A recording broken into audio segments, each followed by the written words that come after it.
The world's perception of Israel has undergone a profound transformation in recent decades, and particularly in recent years. Once widely seen as a small state struggling for survival in a hostile region, Israel is now increasingly regarded as a powerful actor whose policies toward Palestinians have drawn condemnation across continents. The reasons for this shift are complex, rooted in history, politics, and the evolving global information environment. To understand why the world is turning against Israel, one must examine the legacy of its founding, the trajectory of its occupation policies, the humanitarian crises that have unfolded in Gaza and the West Bank, and the way these realities are communicated and interpreted in the international sphere. The establishment of Israel in 1948 was accompanied by the displacement of hundreds of thousands of Palestinians, an event remembered as the Nakba, or catastrophe. For Palestinians and many in the Arab world, this was not simply the birth of a new state, but the destruction of their homeland. Israel's supporters argued that the Jewish people, long persecuted and fresh from the horrors of the Holocaust, needed a secure state of their own.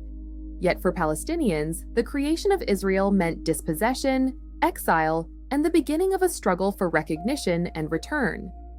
This foundational tension has never been resolved, and it continues to shape perceptions of Israel's legitimacy. Over time, as generations of Palestinians have lived in refugee camps or under occupation, the narrative of injustice has gained traction far beyond the Middle East. The wars of 1967 and 1973 further altered the landscape. Israel's victory in 1967 brought the West Bank, Gaza, East Jerusalem, and the Golan Heights under its control. While Israel argued that these territories were necessary for security, the international community largely viewed them as occupied lands.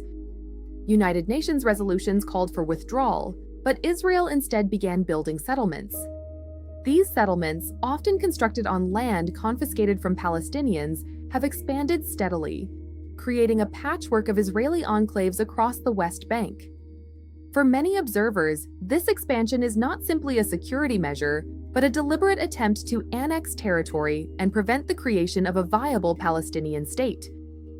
As settlement growth accelerated, criticism of Israel intensified, particularly in Europe and among human rights organizations. The situation in Gaza has been especially damaging to Israel's global image. After withdrawing its settlers in 2005, Israel maintained control over Gaza's borders, airspace, and maritime access. The blockade imposed on Gaza has been described by critics as collective punishment, severely restricting the movement of people and goods. Periodic wars between Israel and Hamas have resulted in devastating civilian casualties, with images of destroyed neighborhoods and injured children broadcast worldwide. Israel insists that it targets militants and that Hamas uses civilians as human shields, but the scale of destruction has led many to conclude that Israel's actions are disproportionate. Each new round of fighting deepens the perception that Israel is inflicting unacceptable suffering on a trapped population. The role of media and technology cannot be overstated in explaining the shift in global opinion.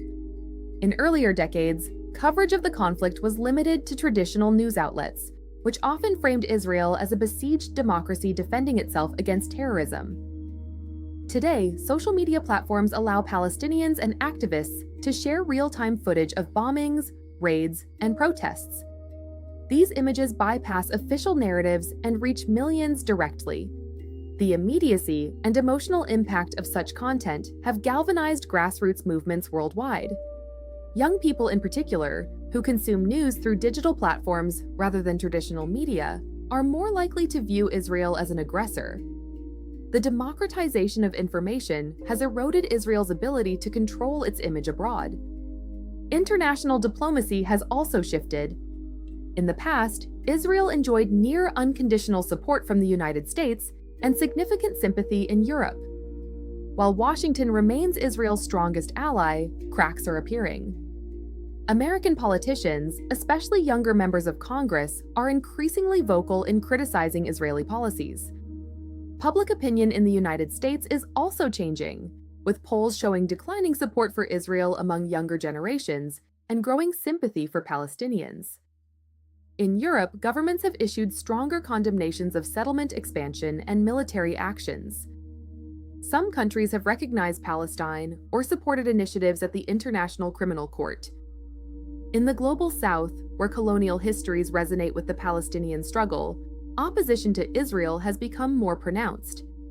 South Africa, for example, has drawn parallels between apartheid and Israeli policies, leading to legal action against Israel in international forums.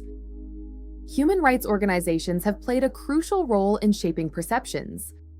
Groups such as Amnesty International and Human Rights Watch have published reports accusing Israel of practicing apartheid, citing systematic discrimination against Palestinians in areas such as housing, movement, and political rights.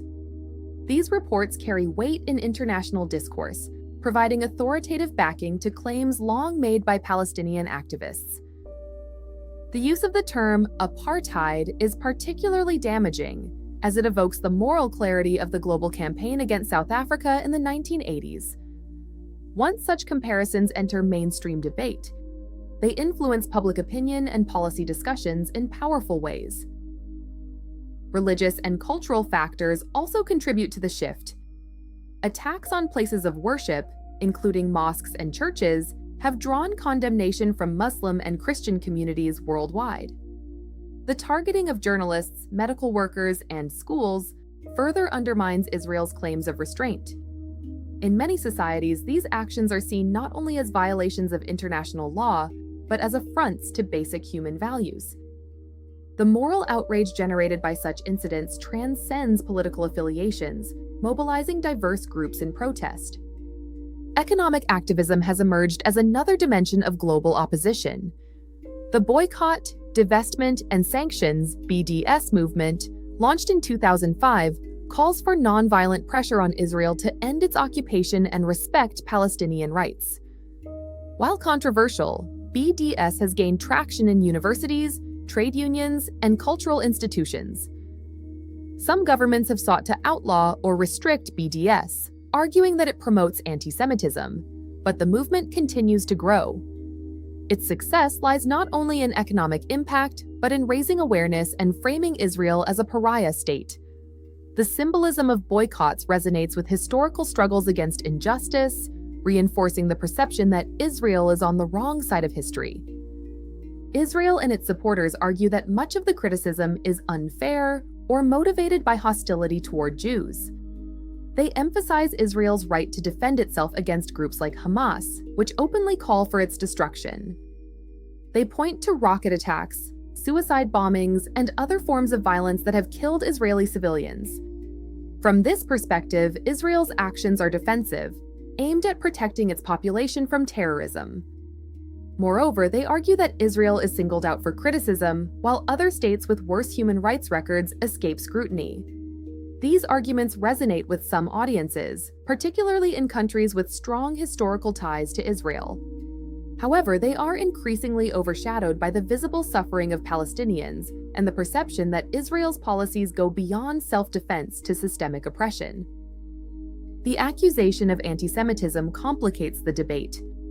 Genuine anti-Semitism does exist, and some criticism of Israel crosses into delegitimization of Jewish identity.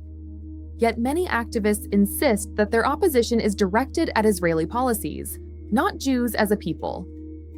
The conflation of criticism with anti-Semitism can be seen as an attempt to silence dissent, further fueling frustration. Navigating this tension is difficult, but the growing consensus is that one can oppose Israeli actions without being anti-Semitic. This distinction is crucial for maintaining broad-based movements that include Jewish voices critical of Israel. The cumulative effect of these factors is a growing sense of isolation for Israel. Protests erupt in major cities whenever violence escalates in Gaza. International courts are considering cases against Israeli officials. Trade unions and professional associations debate boycotts. Celebrities and cultural figures speak out, amplifying the message to millions.